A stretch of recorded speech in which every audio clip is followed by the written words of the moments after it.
화려한 조명과 꽃향기가 가득한 서울 압구정동의 패션 디자인 대회장. 오늘은 내 70년 인생에서 가장 자랑스러운 날이어야 했다. 재봉사의 딸이 세계적인 패션하우스 희숙의 CEO가 되어 손녀의 디자인 대상 수상을 지켜보는 날이었으니까. 윤 회장님 축하드립니다. 손녀분이 올해 신인상을 휩쓸었다면서요? 패션계 인사들의 축하에 겸손하게 고개를 숙이며 웃었다. 내 손녀 서연이는 샴페인색 드레스 자락을 휘날리며 단상에 올라 트로피를 들어 보였다. 카메라 플래시가 터졌고 내 눈에는 감격의 눈물이 고였다. 그때였다. 어머, 저기 누구지? 날카로운 속삭임이 들려왔다. 행사장 구석에 서 있는 여자, 색바랜 니트 스웨터에 낡은 면바지, 구겨진 손수건을 꼭 쥐고 있는 모습이 눈에 들어왔다. 화려한 명품 원피스와 디자이너 가방을 든 하객들 사이에서 마치 청소 아주머니가 잘못 들어온 것처럼 눈에 띄었다. 주변 사람들이 그녀를 힐끗거리며 귓속말을 나누는 동안 그녀는 고개를 숙인 채 움츠러들어 있었다. 마치 자기가 이 자리에 있으면 안 된다는 것을 알고 있는 듯이. 세계적인 패션하우스 대표인 내 위치에 걸맞게 열린 호화로운 행사장에서 브랜드 주얼리와 최신 컬렉션으로 차려입은 사람들 사이에서 그녀는 그저 시간이 멈춘 사람 같았다. 순간 우리 눈이 마주쳤다. 그 찰나 50년 전 기억이 번개처럼 스쳤다. 미자야. 심장이 멎는 것 같았다. 50년 전 그 얼굴을 어떻게 잊을 수 있을까? 화려한 동네 양장점에서 재단을 하던 그 아이, 내가 견습생으로 일했던 가게 주인의 딸이었다. 내가 매일 아침부터 밤까지 바느질하고 원단을 다리던 그 양장점의 귀한 따님이었지. 중학교 시절 엄마가 손님 옷 수선하던 그곳, 화사하게 꽃무늬 원피스를 입고 다니던 미자가 지금은 이런 초라한 모습으로 내 앞에 서 있었다. 세월이 얼마나 흘렀는지 그 도도하던 볼이 주름투성이가 되어 있었지만 그 눈빛만은 분명했다. 미자는 내게 다가와 한마디도 없이 쪽지 하나를 내 손에 꼭 쥐어주었다. 손이 심하게 떨리고 있었다. 뭔가 말하려는 듯 입을 열었다가 고개를 흔들더니 황급히 뒤돌아 행사장을 빠져나갔다. 회장님, 단체 사진 찍으셔야 합니다. 사회자의 다급한 목소리에 정신이 번쩍 들었다. 쪽지를 급히 핸드백에 넣고 단상으로 올라갔다. 하지만 내내 가슴이 덜컹거렸다. 패션 디자이너들이 환하게 웃으며 내게 축하 인사를 건넬 때도 손녀가 내 어깨에 머리를 기대며 할머니, 내가 해냈어요 라고 속삭일 때도 머릿속은 온통 그 쪽지 생각뿐이었다. 행사가 끝나고 손녀는 친구들과 애프터 파티에 가겠다며 먼저 떠났다. 화려한 드레스를 입은 패션계 인사들도 하나둘 자리를 떠났다. 나는 텅 빈 행사장에 혼자 남아 떨리는 손으로 핸드백에서 쪽지를 꺼냈다. 연필로 꾹꾹 눌러 쓴 삐뚤한 글씨. 그 회사는 동남아 공장에서 노동자들을 착취하고 디자이너들의 작품을 훔칩니다. 당신 손녀가 위험합니다. 막지 않으면 또 다른 희생자가 생깁니다. 그리고 아래 적힌 전화번호. 두 다리에 힘이 쭉 빠졌다. 호텔 로비 소파에 털썩 주저앉았다. 행사장의 샹들리에 불빛이 어지럽게 돌았다. 핸드폰에 알림이 떴다. 할머니, 오늘 너무 행복해요. 내일 아침 S패션 회사와 계약 미팅이 있어요. 드디어 제 꿈이 이루어져요. 사랑해요. 손녀의 메시지였다. S패션, 디자이너 착취, 내 손녀. 심장이 터질 듯이 뛰었다. 내 손녀, 내 전부인 손녀가 위험한 회사에 들어간다고? 50년 전 부잣집 양장점 딸이었던 미자가 왜 이런 쪽지를. 혹시 오해일까? 아니면 나를 질투해서 모함하는 걸까? 1시간 후 집으로 돌아온 나는 쪽지를 식탁 위에 올려놓고 오랫동안 바라보았다. 거울 속 내 얼굴은 백지장처럼 하얗게 질려 있었다. 혹시 정말이라면? 식탁 의자를 끌어당겨 앉았다. 핸드폰을 오래 바라보다가 쪽지에 적힌 번호를 천천히 눌렀다. 심장 소리가 전화 신호음보다 더 크게 들렸다. 여보세요. 전화기 너머로 기어 들어가는 목소리가 들렸다. 갑자기 목이 말랐다. 미자야? 나야, 혜숙이. 잠시 침묵이 이어졌다. 귀를 찢을 듯한 정적. 그리고 나지막한 한숨소리. 알아볼 줄 알았어. 그 목소리에는 50년의 세월이 묻어 있었다. 전화를 끊고 싶었지만 손가락이 움직이지 않았다. 잠시 침묵이 흘렀다. 그리고 미자의 작은 목소리가 들려왔다. 그래, 만나자. 내일 오후 2시 내가 살고 있는 봉천동으로 와줄래? 떨리는 목소리로 주소를 불러주는 미자. 주소를 메모하고 나서 나는 내일 볼게라는 짧은 인사를 남기고 전화를 내려놓았다. 식탁 앞에 꼼짝없이 앉아 깊은 밤을 바라보았다. 벽에 걸린 낡은 시계가 똑딱똑딱 울렸다. 저 시계는 내가 처음 양장점을 열 때 산 것이다. 벌써 40년이 넘었지. 그 시간 동안 얼마나 많은 것이 바뀌었는지. 재봉사의 딸에서 세계적인 패션 CEO가 되기까지 어머니가 일하던 양장점 구석에서 옷 수선하며 살던 그 시절이 떠올랐다. 1968년 중학교 1학년. 친정 엄마는 양장점에서 재봉사로 일했다. 나는 그 양장점 문을 들어설 때마다 가슴이 설렜다. 반들반들한 대리석 바닥, 커다란 거울, 그리고 화려한 원단들. 미자는 매일 새 옷을 입고 머리에 리본을 메고 다녔다. 혜수가 이거 먹을래? 엄마가 유럽에서 사온 초콜릿인데. 때로는 친절했다. 몰래 과자도 나눠주고 패션 잡지도 빌려주었지. 하지만 그날 학교 급식실에서의 일은 잊을 수 없다. 야, 너네 엄마는 우리 집 재봉사잖아. 그러니까 너도 우리 집 재봉사 딸이야. 우리랑은 급이 다르다고. 친구들 앞에서 그 말을 들었을 때 얼마나 수치스러웠는지 모른다. 그날 이후로 학교에 가기가 두려웠다. 친구들의 수군거림, 그 시선들이 칼처럼 가슴을 파고들었다. 15살 때 양장점에서 쫓겨났다. 재봉사 딸내미가 이제 다 컸으니 아가씨들 보는 앞에서 좋지 않다. 당장 나가라고. 짐이라고는 고작 손때 묻은 바느질 가위와 해진 옷 몇 벌. 엄마와 나는 마포 달동네 반지하방으로 향했다. 전화기가 또다시 울렸다. 깜짝 놀라 현실로 돌아왔다. 할머니, 잘 지내요? 내일 에스패션 면접 보러 가요. 너무 설레요. 손녀의 밝은 목소리. 내 심장을 짓누르는 그 목소리. 전화를 끊고 나니 집안이 더 고요했다. 텅 빈 냉장고를 열어보았다. 요구르트 하나, 오래된 김치 한 통. 첫 양장점 열었을 때가 생각났다. 양장점에서 쫓겨난 후 삶은 더 고달파졌다. 어머니는 재봉사 대신 이 집 저 집 다니는 가정부가 되었고 나는 학교를 마치자마자 동대문 시장 옷가게에 취직했다. 23살의 직장 동료 소개로 남편을 만났다. 성실하고 꿈 많은 남자였지. 혜숙 씨, 언젠가는 우리 가게 하나 냅시다. 당신 바느질 솜씨가 아까워요. 결혼 4년 만에 첫 아이 수진이가 태어났다. 남편은 밤낮으로 일했고 마침내 작은 양복점을 열었다. 꿈이 이루어지는 듯 했지만 갑작스러운 병마가 찾아왔다. 첫 기침 소리가 들린 지 3달 만에 남편은 세상을 떠났다. 남은 건 6살 딸아이와 빚더미뿐이었다.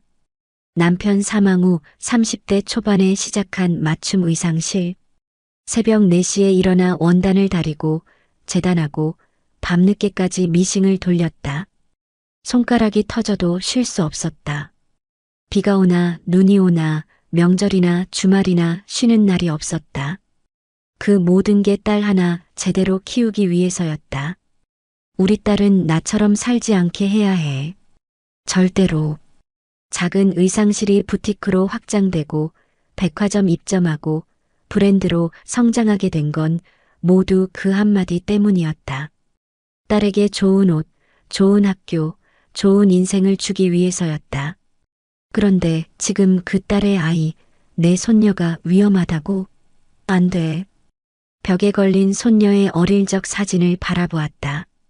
유치원 입학식 날 분홍 리본 달고 환하게 웃는 모습. 초등학교 졸업식 날 담임 선생님과 찍은 사진. 패션 스쿨 입학식 날 스케치북을 들고 기뻐하던 순간. 그 아이의 행복을 지켜야 했다. 야간등만 켜진 거실에서 서랍을 열었다. 가장 깊은 곳에 넣어둔 물건 하나. 40년 전 의상실 시작할 때 쓰던 첫 재단 가위였다. 손잡이는 낡았지만 날은 여전히 날카로웠다. 휴대폰을 집어들고 손녀에게 문자를 보내려다 멈췄다. 아직은 아니었다. 먼저 정말 진짜인지 실수 없이 진실을 확인해야 했다. 계속 쪽지 속의 내용이 허튼 소리라고 믿고 싶었다. 시계가 새벽 3시를 가리켰다. 옷 재단을 하던 그 시간이었다. 창 밖으로 보이는 서울의 불빛들, 높은 빌딩, 화려한 네온 사인. 내가 일구어온 세상이었다. 도대체 무슨 일이 있었던 거지? 미자의 낡은 옷, 주름진 손, 창백한 얼굴이 자꾸 눈앞에 아른거렸다. 양장점 딸이 어쩌다 저렇게 됐을까? 그리고 왜 하필 내 손녀의 시상식에. 창문에 비친 내 얼굴을 바라보았다. 70세월의 흔적이 깊게 패인 얼굴. 하지만 눈빛은 달랐다. 더 이상 재봉사의 딸이 아닌 세상을 정복한 여자의 눈빛이었다. 내일 미자를 만나기로 했다. 새벽에 창가에 앉아 밝아오는 하늘을 바라보며 생각했다. 미자와의 약속을 앞두고 마음이 복잡했다. 50년 만에 만나는 옛 친구. 그것도 이런 상황에서 내 인생에서 가장 행복해야 할 손녀의 수상식 날. 왜 과거의 그림자가 찾아온 것일까? 그날 아침 미자를 만나러 가기 전 오래된 서랍을 열었다. 가장 깊숙한 곳에 넣어둔 상자 하나. 그동안 한 번도 꺼내보지 않은 물건들이었다. 손때 묻은 실패 몇 개, 중학교 성적표, 그리고 낡은 바느질 책 한 권. 그 바느질 책을 넘기던 그날이 떠올랐다. 1968년 굴뚝에서 연기가 피어오르던 겨울이었다. 혜수가 오늘은 가게 쓸고 원단 정리 좀 해라. 오늘 미자 아가씨 친구들 와서 옷 맞출 거야. 엄마의 목소리에 고개를 끄덕였다. 가위와 자를 가지런히 정리하고 원단 더미를 정돈했다. 양장점에서는 향수 냄새, 새 원단 냄새, 다림질 소리가 가득했다. 야, 이거 좀 갖다 줘. 미자, 엄마가 건넨 원단 묶음. 수줍은 걸음으로 안쪽 탁자로 향했다. 문을 열자 미자와 친구들이 보였다. 그 중에서 미자가 환하게 웃고 있었다. 하늘색 원피스에 하얀 레이스 장식, 머리에는 진주핀을 달고 있었다. 여기 원단이요. 묶음을 내려놓자 여학생들이 나를 쳐다보았다. 아이고, 이게 누구네 아이지?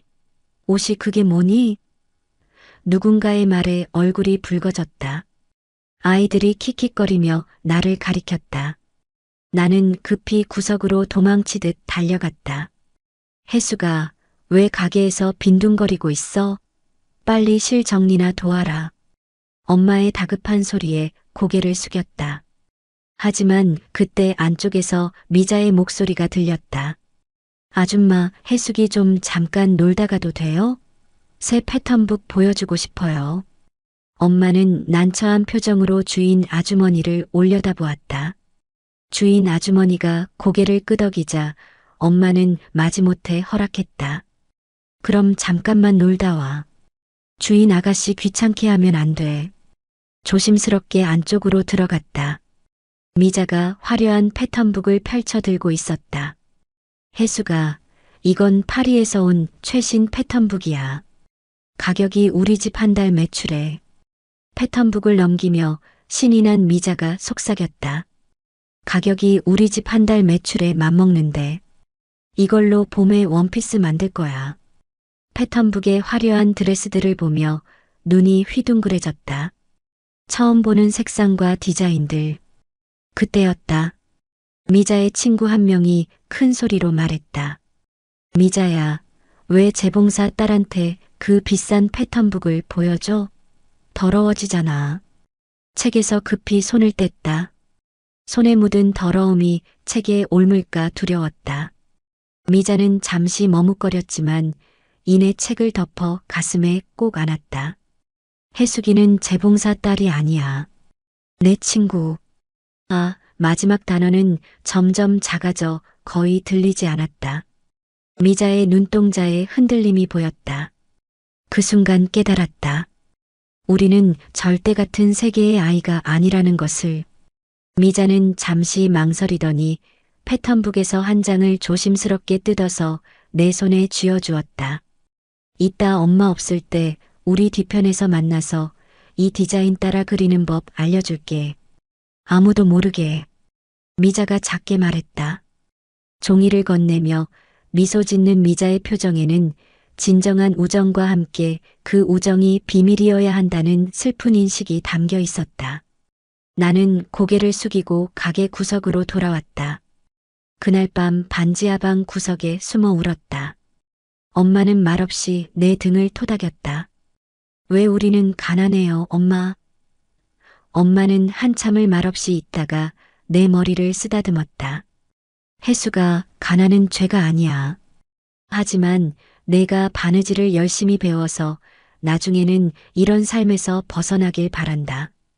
중학교 입학 후 미자와 나는 같은 반이 되었다.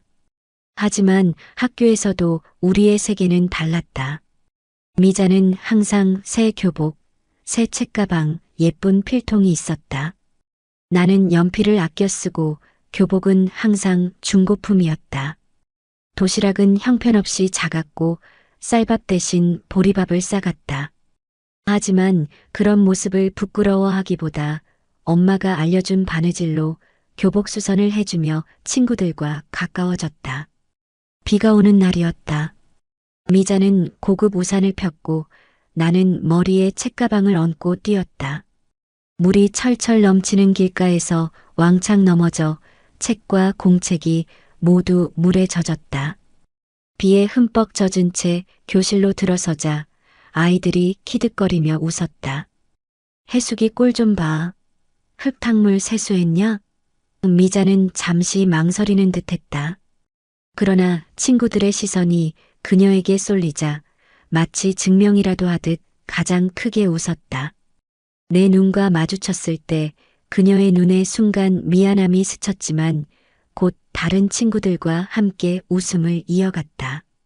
하교길 미자가 몰래 건넨 손수건을 주머니에 꼭 쥐었지만 그날의 웃음소리는 지금도 귓가에 맴돈다. 가장 아팠던 순간은 졸업을 앞둔 중학교 3학년 때였다. 이봐요, 혜숙이가 이제 크니까 딴 데로 가야 한다. 내 딸도 이제 여고생이고 같은 또래 재봉사 딸이 있으면 좋지 않아. 주인집 어른의 말씀에 엄마와 나는 그날로 짐을 쌌다. 짐이라고는 낡은 재봉틀, 바늘, 실, 그리고 입던 옷 몇 벌이었다. 왜 가야 해요, 엄마? 엄마는 말없이 짐을 쌌다. 내가 미자한테 뭐 잘못했어요? 엄마는 한숨을 쉬었다. 아가씨도 이제 처녀가 되니 같은 또래 재봉사 딸이 있으면 좋지 않대? 마지막으로 본 미자의 얼굴은 창문 너머였다. 눈이 마주쳤지만 미자는 고개를 돌려버렸다. 그렇게 우리는 그 집을 떠났다. 2번 다시 발걸음하지 않으리라 다짐하면서 가게를 나오며 바느질 실패 하나를 놓고 왔다. 모욕감을 안고 쫓겨나 달동네로 향하던 그날, 내 마음에도 무언가 중요한 것이 반쪽만 남았다. 실패를 내려놓으며 생각했다. 어쩌면 이 회상이 마지막일지도 모른다고.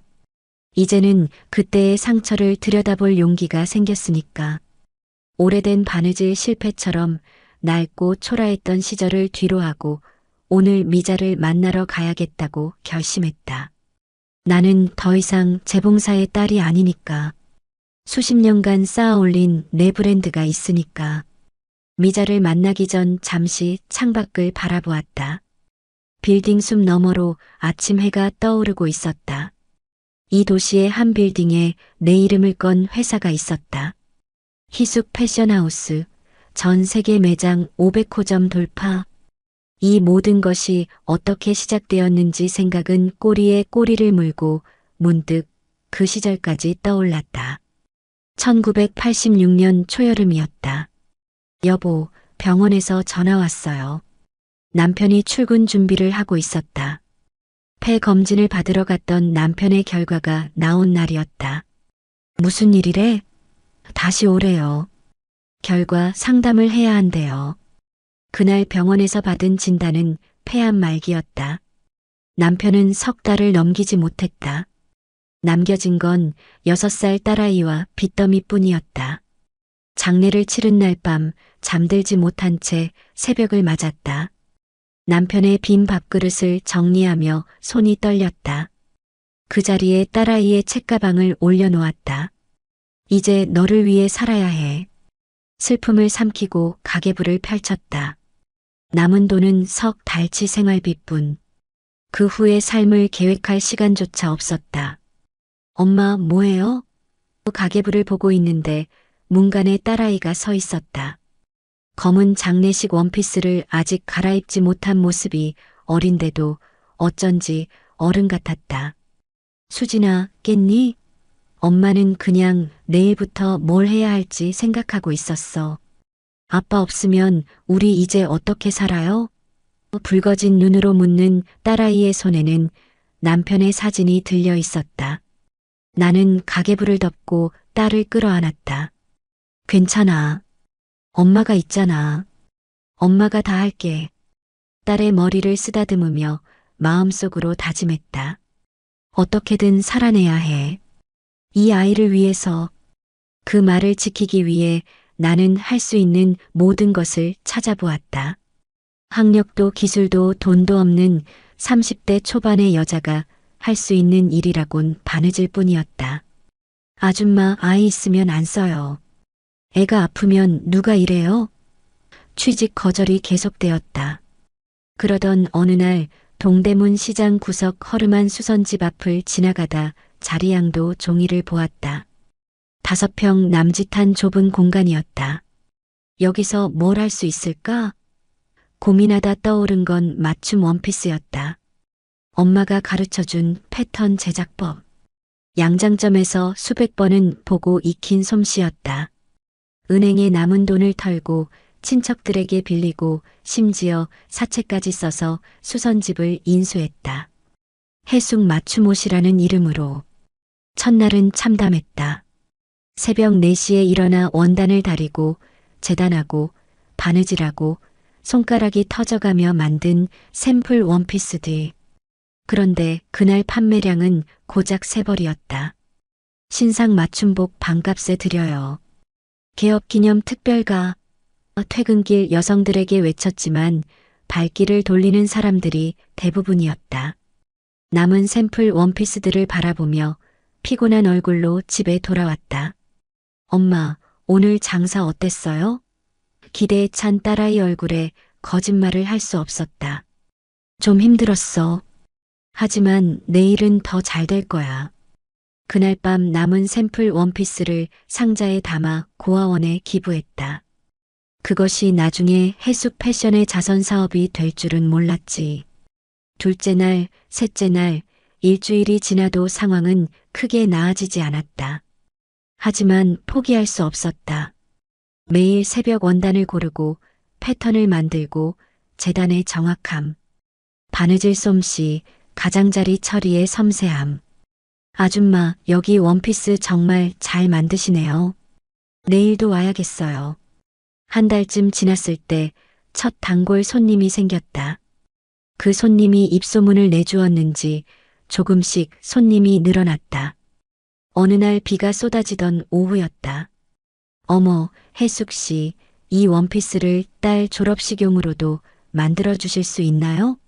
요즘 아이들이 맞춤복을 입으면 인기가 많더라고요. 중년 여성 손님의 한마디가 힌트가 되었다. 다음 날부터 10대 여학생용 맞춤 원피스 판매를 시작했다. 여고생들, 대학 입학식용 정장, 근처 사무직 여성들의 맞춤복까지 1년 만에 가게는 늘 문전성시를 이루었다. 엄마, 이번에 중간고사 전교 3등 했어요. 감사하게도 수진이는 공부도 잘했다. 책상에 앉아 공부하는 딸을 보며 더 큰 꿈을 꾸기 시작했다. 3년 뒤 해숙 맞춤옷은 동네에서 가장 잘 나가는 가게가 되었다.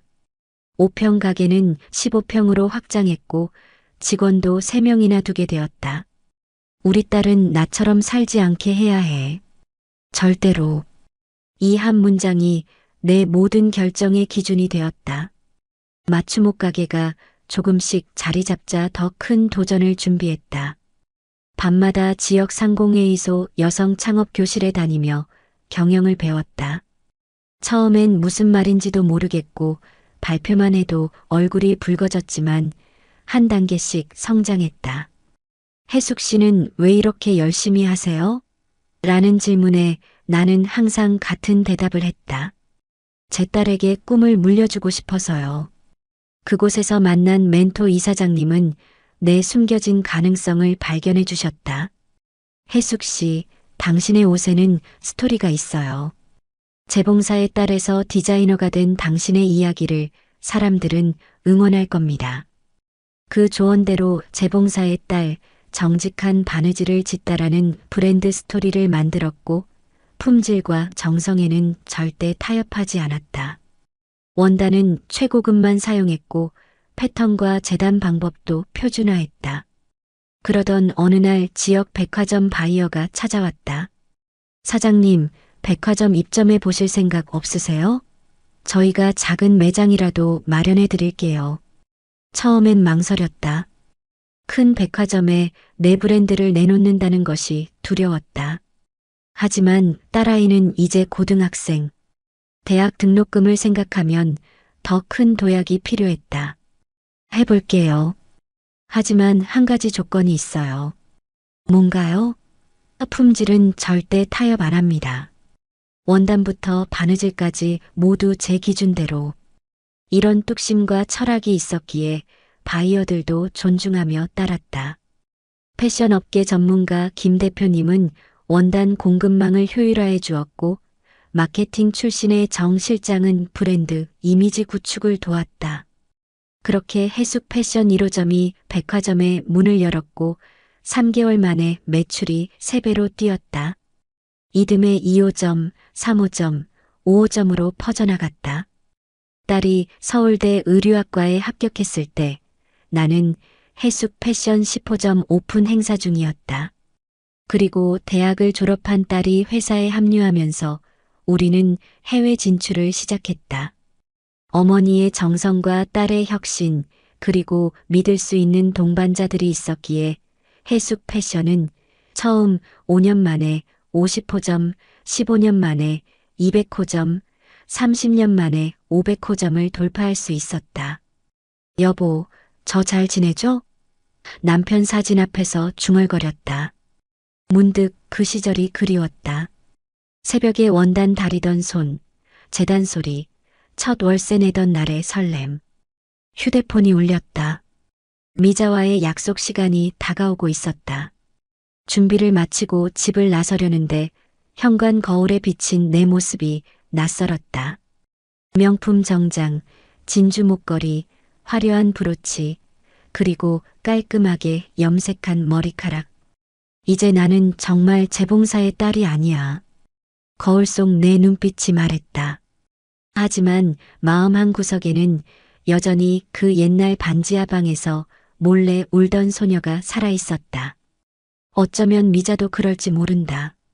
화려했던 양장점 딸에서 이제는 초라해졌다지만 그 안에는 여전히 화려한 패턴북을 가지고 놀던 소녀가 있을 것이다. 현관문을 나서며 깊은 숨을 들이쉬었다. 다가올 진실을 맞이할 준비가 되었다. 손녀야, 할미가 지켜줄게. 무슨 일이 있더라도. 미자가 살고 있다는 주소는 강남에서 한참 떨어진 봉천동 달동네 골목이었다. 간판도 없는 허름한 원룸, 녹슨 철제 계단을 올라 4층 끝방 앞에 섰다. 손이 올라가지 않아 한참을 망설였다. 문 옆에 김미자라고 쓰인 종이가 테이프로 붙어 있었다. 2번, 3번 노크했지만 대답이 없었다. 미자야? 불러봤다. 문이 살짝 열렸다. 그 틈으로 보이는 얼굴은 내가 50년 전에 알던 미자와는 너무나 달랐다. 주름진 볼, 처진 눈꺼풀, 그리고 곳곳에 번진 검버섯. 들어가니 겨우 한 사람이 누울 수 있는 작은 방이었다. 구석에 놓인 낡은 장롱, 색이 바랜 이불, 플라스틱 상자에 담긴 몇 가지 생활용품들. 벽지는 누렇게 변해 있었고 천장 한쪽에서는 물이 새는지 얼룩이 져 있었다. 앉아. 낡은 방석을 내밀었다. 앉자마자 물었다. 왜 우리 손녀 시상식에 온 거야? 미자는 한참을 말없이 나를 바라보더니 깊은 한숨을 내쉬었다. 잘 지냈니, 혜수가? 오랜만에 듣는 어린 시절 이름에 가슴이 떨렸다. 보다시피 난 CEO가 됐어. 미자는 흐린 눈으로 웃었다. 알아. 널 찾기는 쉬웠어. 신문에도 나오고 TV에도 자주 나오니까. 그제서야 눈치챘다. 미자는 처음부터 나를 알아보고 시상식장에 온 것이었다. 넌 어떻게 된 거야? 미자는 낡은 서랍에서 사진첩을 꺼냈다. 바랜 사진들. 젊은 시절 화려하게 웃고 있는 미자와 남편, 딸. IMF가 우리 집을 삼켜버렸어. 그때의 이야기가 천천히 펼쳐졌다. 우리 아버지가 양장점 사장이었잖아. IMF 때 가게가 부도났어. 모든 재산이 날아갔지. 급한 대로 남편 사업으로 버텼는데 그마저도 망했어. 빚쟁이들이 우리 집 가구까지 다 가져갔어. 미자의 목소리는 담담했지만 손은 떨리고 있었다. 그런데 그게 다가 아니었어. 미자는 가방에서 다른 사진 한 장을 꺼내 내게 내밀었다. 패션 학교 졸업식에서 포즈를 취한 젊은 여성과 그 옆에 중년 남자. 우리 딸 혜진이야. 사진 속 남자를 보자마자 심장이 내려앉았다. 바로 S패션의 회장이었다. 그 사람이. 미자는 고개를 끄덕였다. 정확히 5년 전이야. 우리 혜진이가 그 회사 디자인팀에 입사했어. 하지만 6개월 만에 혜진이의 디자인이 회장 이름으로 패션쇼에 나갔지. 항의했더니 해고당했어. 목소리가 떨렸다. 더 심각한 건 동남아 공장에서 불법 노동을 시키면서 인권 유린이 있다는 거야. 혜진이가 그걸 목격하고 고발하려고 했어. 손으로 얼굴을 가렸다. 그 일로 혜진이는 우울증에 시달렸어. 법적 대응을 하려고 했지만 S패션의 변호사들이 우리를 압박했어. 그러다 자살했어. 방안이 조용해졌다. 미자의 어깨가 작게 흔들렸다. 아무 말도 할 수 없었다. 그 회사는 여전히 젊은 디자이너들의 작품을 훔치고 해외 공장에서 불법 노동을 시키고 있어. 그런데 한 달 전 패션 잡지에서 내 손녀가 S패션과 계약한다는 기사를 봤어. 심장이 터질 것 같았다. 처음엔 정말 어떻게 해야 할지 몰랐어. 피가 거꾸로 솟더라고. 내 손녀가 우리 혜진처럼 되면. 미자의 눈에 눈물이 고였다. 그래서 그냥 시상식장에 갔어. 남들 다 보는 앞에서 소리라도 지르려고. 하지만 미자는 잠시 말을 멈추고 나를 바라보았다. 널 보는 순간 모든 게 달라졌어. 50년 전 우리 집 양장점에서 바느질하던 그 아이가 이제는 세계적인 패션 CEO가 되어 있는 모습을 직접 보니 그 시상식장에서 소리칠 수 없었어. 미자의 꼿꼿했던 어깨가 무너졌다. 한순간에 부끄러워졌어. 내가 얼마나 교만했는지, 그리고 지금은 얼마나 초라한지. 나는 미자의 손을 꼭 잡았다. 놀랍게도 그 손은 내 손보다 더 거칠었다. 그래서 소리 지르는 대신 쪽지를 썼어. 내가 어떻게 할지는 모르겠지만 적어도 알아야 한다고 생각했어. 미자는 서랍에서 두꺼운 봉투를 꺼냈다. 이건 그 회사의 증거야. 불법 노동 기록, 디자인 도용 증거, 딸 혜진이가 모은 자료들. 너덜너덜한 봉투를 내게 내밀었다. 미자는 방 한쪽에 걸린 작은 유니폼 가운을 가리켰다. 딸 따라서 하늘나라 가고 싶다는 생각이 하루에도 수천 번씩 들었지만 그놈들 찾아서 딸 원수를 풀어줘야지 생각하고 살고 있어. 나는 지금 봉제 공장 일용직으로 살고 있어. 하루 10시간씩 미싱 밟아. 그래도 월세는 겨우 낼 수 있으니 다행이야. 한때 양장점 주인의 딸로 우아한 손을 가졌던 그녀가 이제는 공장 일용직으로 살고 있다니. 미자야. 말을 잇지 못했다. 미자는 흐려진 눈을 닦으며 웃었다. 우리 어릴 때 생각나? 내가 너한테 패턴북 안 준다고. 넌 우리랑 급이 다르다고 했던 거. 저도 모르게 눈물이 흘렀다. 근데 이제 보니 세상은 참 아이러니하지. 재봉사 딸이 CEO가 되고 양장점 딸이 봉제 공장 노동자가 되다니. 미자의 슬픈 웃음이 마음을 파고들었다. 미안해, 혜수가. 어린 시절 내가 널 그렇게 대해서. 나는 고개를 저었다. 고마워, 미자야. 이렇게 우리 손녀를 구해줘서. 두 사람은 오랫동안 말없이 앉아 있었다. 50년이라는 세월이 우리 사이에 놓여 있었지만 이 순간만큼은 중학교 양장점에서 만난 두 소녀 같았다. 밖으로 나오면서 미자가 마지막으로 한 말이 가슴에 박혔다. 혜수가 제발 내 손녀는 구해줘. 우리 혜진이처럼 되지 않게. 차에 오르자마자 봉투를 열었다. 거기엔 충격적인 내용들이 가득했다. 노동자 착취 증거, 디자인 도용 사례, 내부 고발자 탄압, 미자의 딸 혜진이 모은 방대한 자료들.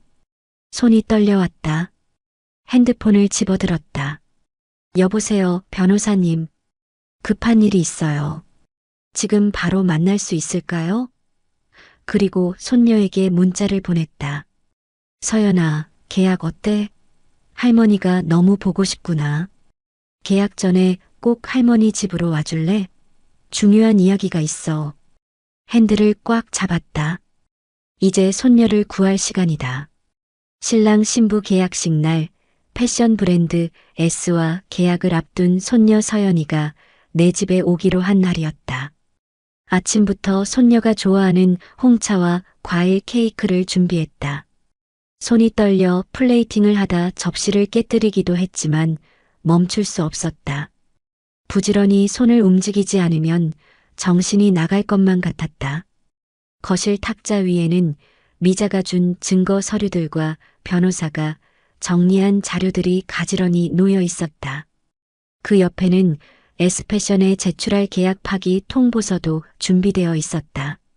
초인종 소리에 심장이 쿵 내려앉았다. 현관문을 열자 서연이가 환한 미소를 지으며 서 있었다. 할머니, 너무 보고 싶었어요. 손녀가 달려와 안겼다. 따스한 체온이 전해졌다. 어서 들어오렴. 식탁에 앉아 케이크를 먹는 동안 손녀는 계약 이야기로 시간을 채웠다. S패션의 글로벌 진출 계획, 디자이너로서의 전망, 앞으로의 경력까지. 그 얼굴에서 기대와 설렘이 넘쳐 흘렀다. 할머니, 왜 그렇게 말이 없어요? 안색도 안 좋아 보이는데. 나는 찻잔을 내려놓았다. 서연아, 식사 후에 이야기하자. 중요한 얘기가 있어. 케이크를 마저 먹고 거실로 자리를 옮겼다. 손녀는 소파에 앉았고 나는 맞은편에 앉았다. 서연아, 할머니가 지금부터 하는 말을 끝까지 들어줄래? 손녀가 고개를 끄덕였다. 나는 깊은 숨을 들이쉬고 이야기를 시작했다. 시상식 날 한 여자분이 찾아왔었어. 그분이 내게 준 것이 있어. 미자가 준 봉투를 테이블 위에 올려놓았다. 이게 뭐예요, 할머니? 손녀가 봉투를 집어들었다. 서연아, 열어봐. 손녀가 봉투를 열고 서류들을 꺼냈다. 첫 장부터 에스패션의 노동 착취 기록이었다. 그 다음은 디자이너 도용 피해자 진술서, 사진 자료, 고발장. 할머니, 이게 뭐예요? 손녀의 손이 떨리기 시작했다. 에스패션. 내가 계약하려는 그 회사 얘기예요? 나는 마지막 서류를 꺼냈다. 미자의 딸 혜진의 사진과 사망 증명서였다. 이 여자는 그 회사에서 디자인을 도용당하고 내부 고발을 시도하다 결국 압박을 견디지 못했던 디자이너야. 5년 전의 일이지. 결국 이 여자는 말을 잇지 못했다. 자살했어. 손녀가 서류를 모두 내려놓았다. 손이 심하게 떨리고 있었다. 이 여자의 어머니가 시상식에 찾아온 거예요? 방안이 무거운 침묵에 잠겼다. 시계 초침 소리만이 또박또박 들렸다. 할머니, 이게 진짜예요? 나는 고개를 끄덕였다. 변호사가 확인했어. 이 모든 자료가 진짜야. 에스패션은 지금까지 수십 명의 신진 디자이너들의 작품을 훔쳤어. 동남아 공장에서는 노동권을 침해하고 있지. 그중 한 명은 목숨을 끊었고 서연이의 눈에서 눈물이 하나둘 떨어졌다. 평소 씩씩하던 손녀가 이렇게 눈물을 보이는 건 오랜만이었다. 할머니, 이런 일이 있었다니. 미자 할머니 딸이 그런 일을 당했다니. 나는 천천히 일어섰다. 분노가 올라왔지만 차갑게 가라앉혔다. 평생 쌓아온 나의 모든 인생이 이 순간을 위한 것이었던 것 같았다. 내가 이 나이 될 때까지 얼마나 힘들게 살았는지 알아. 내 목소리는 낮았지만 강했다. 방안이 순식간에 조용해졌다. 재봉사의 딸에서 시작해서 원단 자르다 손가락 터지던 날들, 밤새 바느질하느라 잠 못 이루던 시간들, 비가 오나 눈이 오나 새벽 4시에 일어나 패턴부터 만들던 그 모든 세월. 손녀가 울음을 멈추고 나를 바라보았다.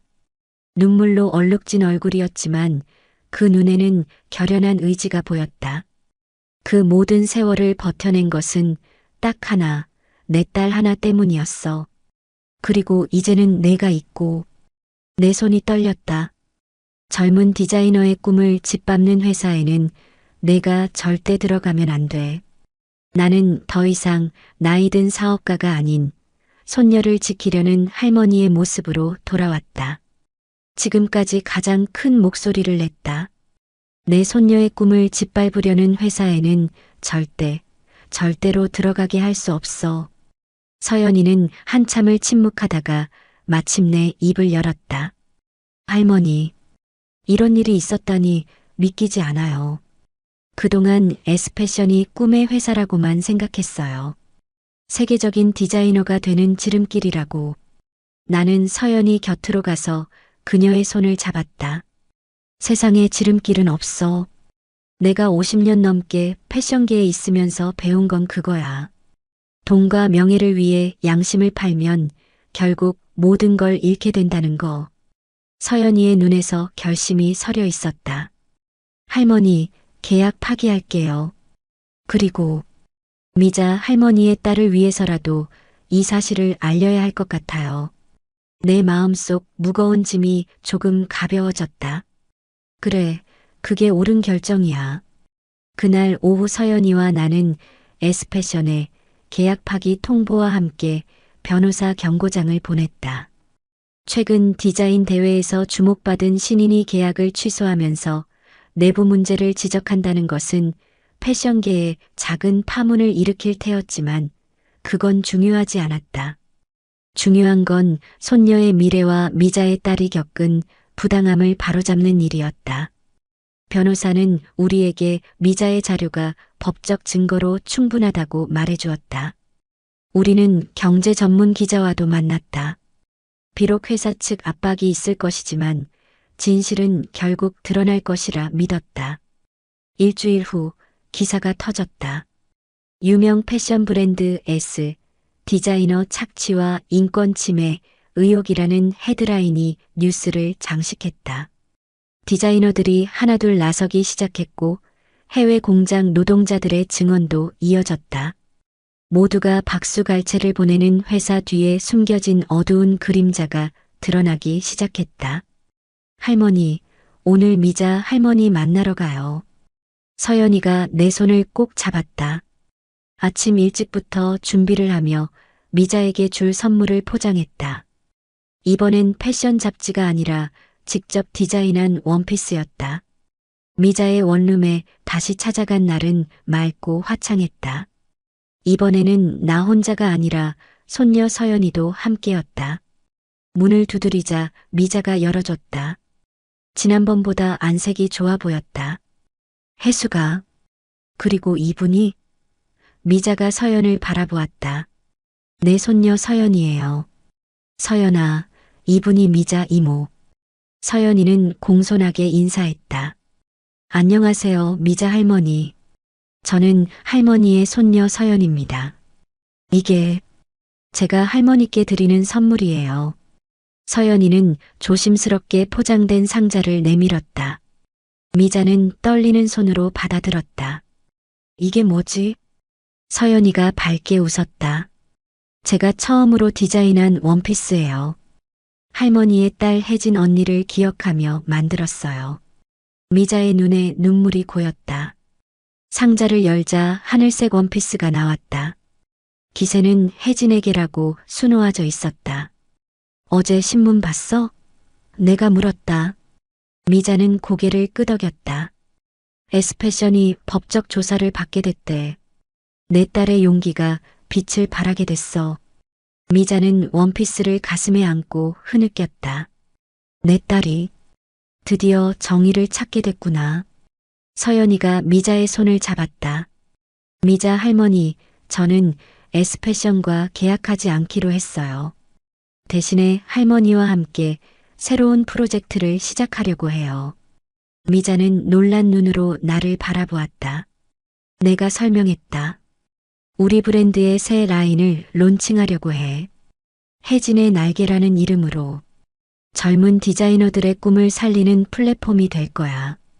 그리고 잠시 망설이다 말을 이었다. 내가 함께 했으면 해. 패턴 디렉터로. 미자의 눈이 커졌다. 나 같은 사람이 어떻게 해. 내가 양장점 딸이었잖아. 패턴도 잘 알고. 게다가 젊은 디자이너들이 겪는 고충도 누구보다 잘 알고.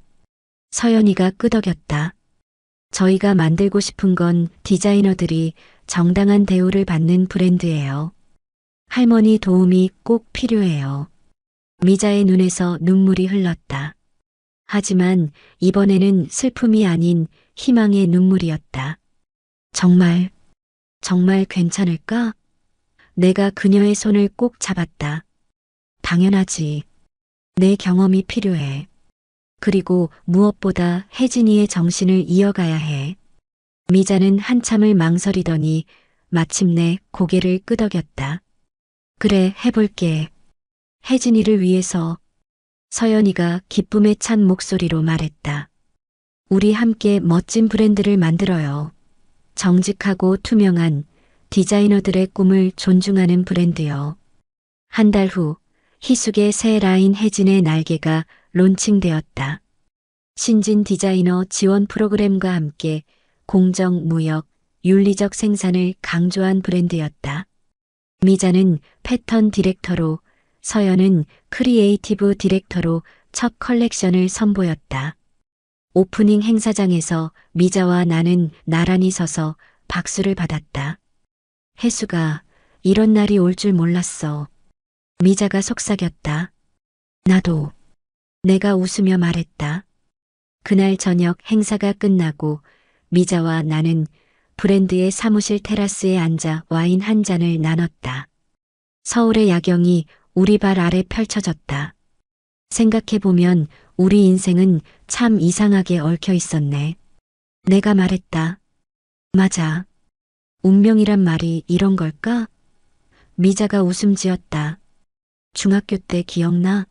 운동장에서 내가 널 놀렸던 거. 기억해. 그때 내가 얼마나 교만했는지 몰라. 부모님의 재산이 내 능력인 줄 알았지. 미자가 깊은 한숨을 내쉬었다. 그런데 지금은 우리 딸들이 함께 일하게 됐어. 내가 일어서고 나는 무너졌다가 이제 다시 함께 일어서는 거야. 우리는 잔을 부딪혔다. 바느질로 이어진 우리 인생. 끝내 부서지지 않은 우정. 그로부터 1년 후 혜진의 날개는 신진 디자이너들 사이에서 가장 일하고 싶은 브랜드로 자리 잡았다. 투명한 운영과 공정한 보상으로 업계에 새로운 바람을 일으켰다. S패션은 결국 여러 소송에 휘말리며 회장이 퇴진했고 회사는 대대적인 구조 개혁을 진행 중이었다. 어느 날 오후 미자와 나는 서연이의 첫 단독 컬렉션 리허설을 지켜보고 있었다. 혜수가 내가 우리 혜진이한테 해준 게 있다면 이 일 하나뿐일 거야. 미자가 중얼거렸다. 혜진이가 어딘가에서 보고 있을 거야. 자랑스러워할 거고. 내가 미자의 어깨를 토닥였다. 서연이가 무대에서 디자이너들과 함께 인사하는 모습을 보며 우리는 조용히 박수를 쳤다. 그때 양장점에서 네가 몰래 패턴 보여줬던 거 기억나? 내가 물었다. 미자는 눈을 크게 뜨며 놀란 듯 바라보았다. 넌 그걸 아직도 기억해? 물론이지. 그건 내 인생의 전환점이었으니까. 내가 말했다.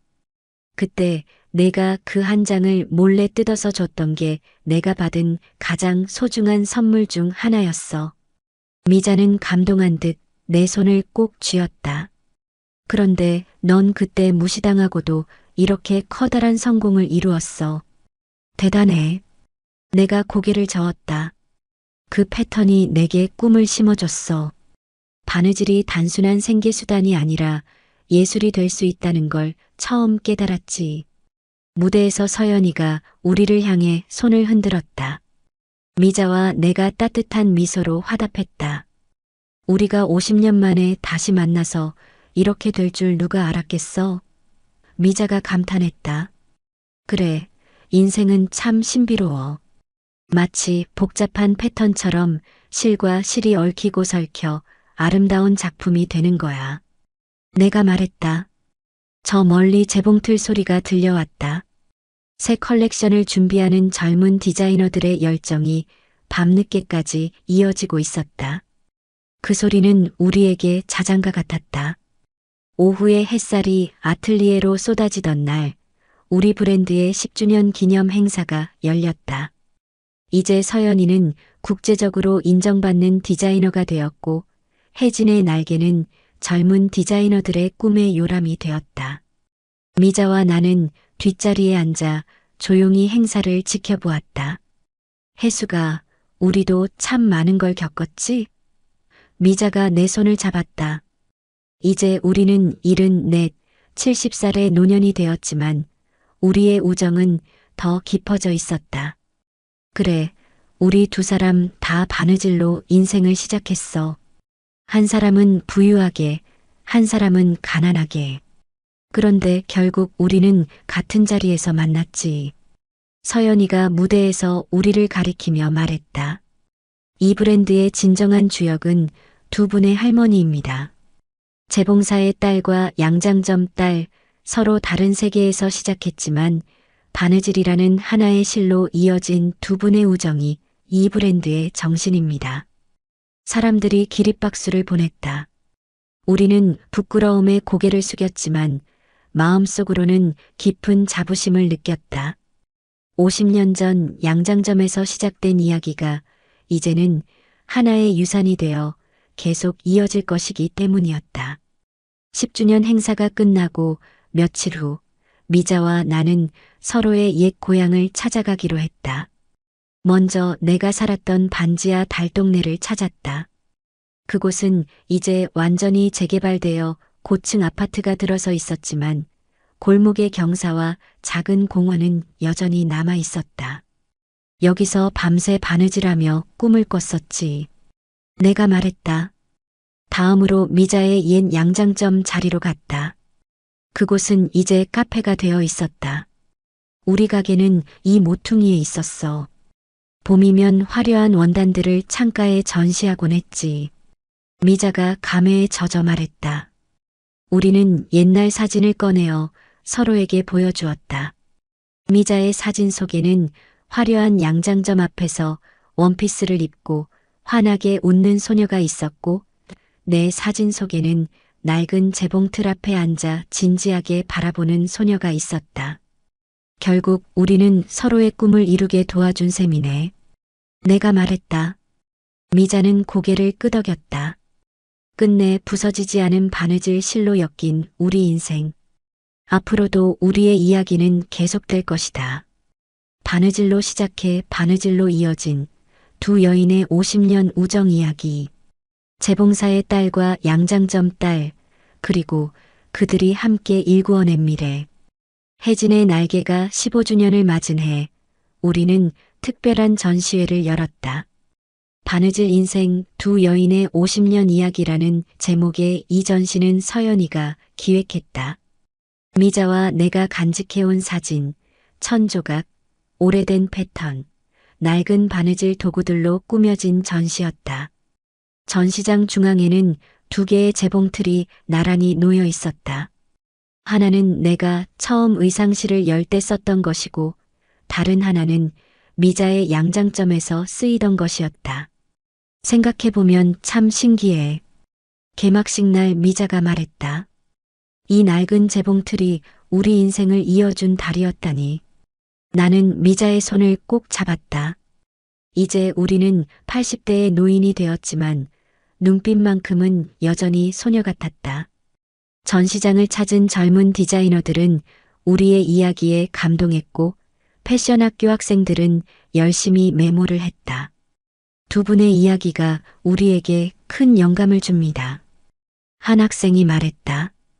미자와 나는 서로를 바라보며 미소 지었다. 끝내 부서지지 않은 우정의 가치를 전하는 이 순간이 우리 인생의 가장 큰 선물이었다. 15주년 기념 전시회가 끝나고 한 달 후 서연이는 특별한 소식을 가지고 왔다. 바느질 인생 전시가 세계 패션 뮤지엄 순회 전시로 선정되었어요. 젊은 디자이너들의 꿈을 지켜주는 두 노인의 이야기는 국경을 넘어 세계적인 관심을 받게 된 것이다. 미자와 나는 여행이 쉽지 않은 나이였지만 적어도 첫 해외 전시 오프닝만큼은 참석하기로 했다. 파리의 패션 뮤지엄에서 열린 전시 오프닝에서 우리는 나란히 앉아 박수를 받았다. 혜수가 우리가 파리에 올 줄 누가 알았겠어? 미자가 내 귀에 속삭였다. 그것도 양장점 주인과 재봉사의 딸이 아니라 패션 역사를 만든 두 여성으로. 나는 웃으며 미자의 손을 꼭 잡았다. 우리는 서로의 인생을 바꿔놓았어. 어쩌면 바느질이란 게 그런 거 아닐까? 끊어진 곳을 잇고 흩어진 조각을 모아 아름다운 것을 만드는. 파리의 봄 햇살이 전시장 창문으로 스며들어 오래된 재봉틀 위에 황금빛 물결을 만들었다.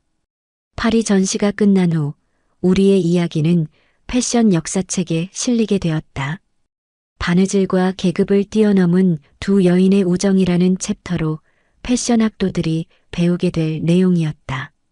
서울로 돌아온 어느 가을날, 미자와 나는 회사 옥상 정원에서 차를 마시고 있었다. 단풍이 물든 남산이 멀리 보였다.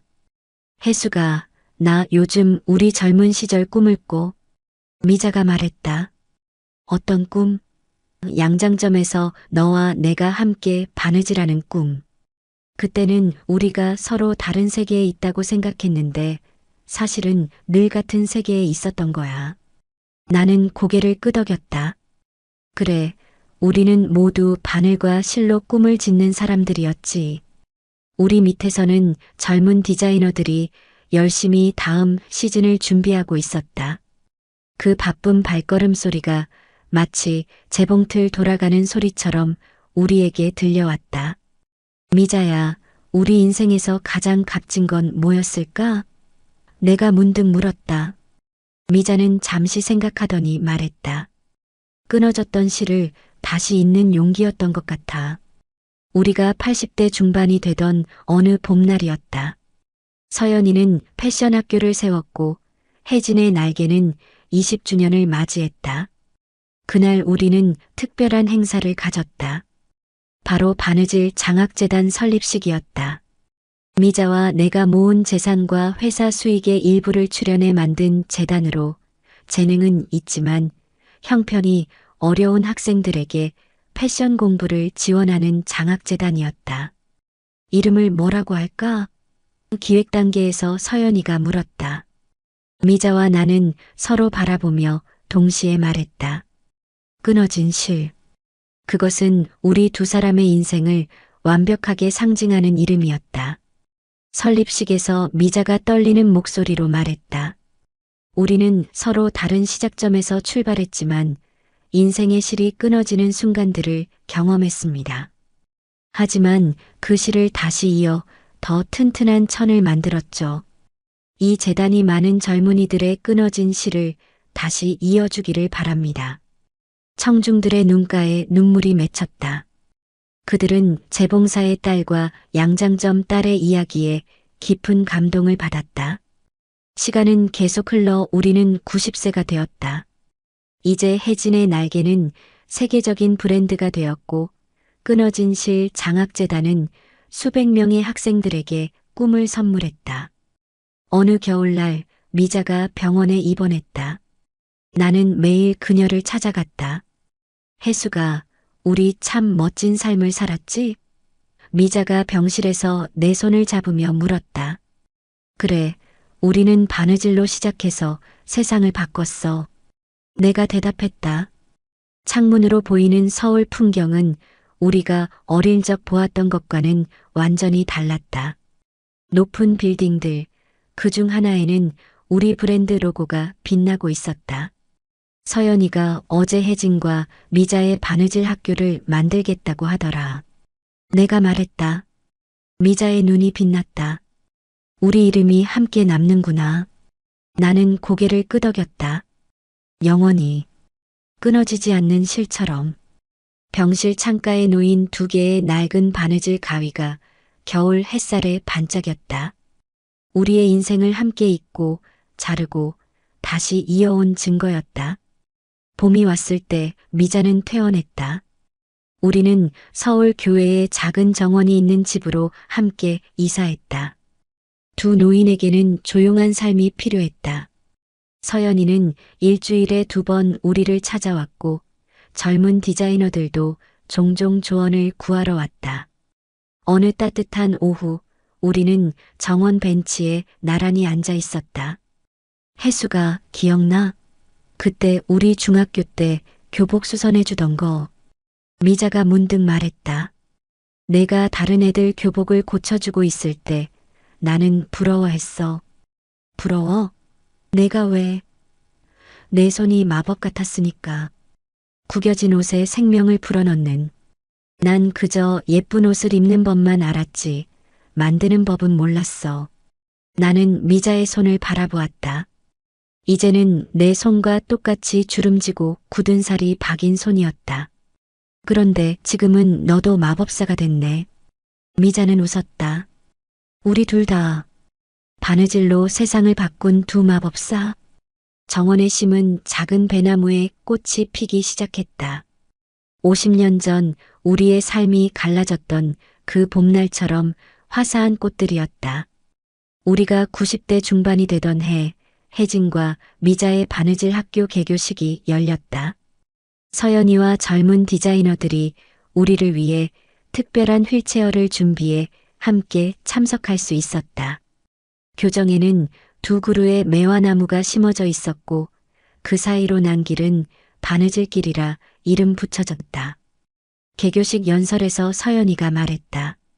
두 분의 할머니는 단순한 옷을 만든 것이 아니라 꿈을 지키는 법을 가르쳐 주셨습니다. 계급을 넘어 세월을 넘어 서로의 손을 잡아주는 법을. 미자와 나는 나란히 앉아 그 말을 들었다. 미자가 내 귀에 속삭였다. 혜수가 우린 정말 행운하였어. 50년 만에 다시 만나 두 번째 인생을 살았으니까. 나는 고개를 끄덕이며 미자의 주름진 손을 꼭 잡았다. 우리의 끊어졌던 실이 이렇게 아름다운 천으로 완성되었네. 학생들이 만든 두 개의 인형이 무대 위에 전시되었다. 재봉사의 딸과 양장점 딸, 낡은 앞치마와 화려한 원피스를 입은 두 소녀 인형. 우리의 시작점이자 이제는 수많은 젊은이들의 출발점이 된 두 소녀의 모습이었다. 그렇게 우리의 바느질 이야기는 끝나지 않고 계속 이어져 나갔다. 바늘과 실로 엮인 끝내 부서지지 않은 우정의 이야기. 오늘 이야기가 마음에 드셨다면 좋아요와 구독, 알람 설정 잊지 마세요. 여러분의 따뜻한 댓글 하나가 정말 큰 힘이 됩니다.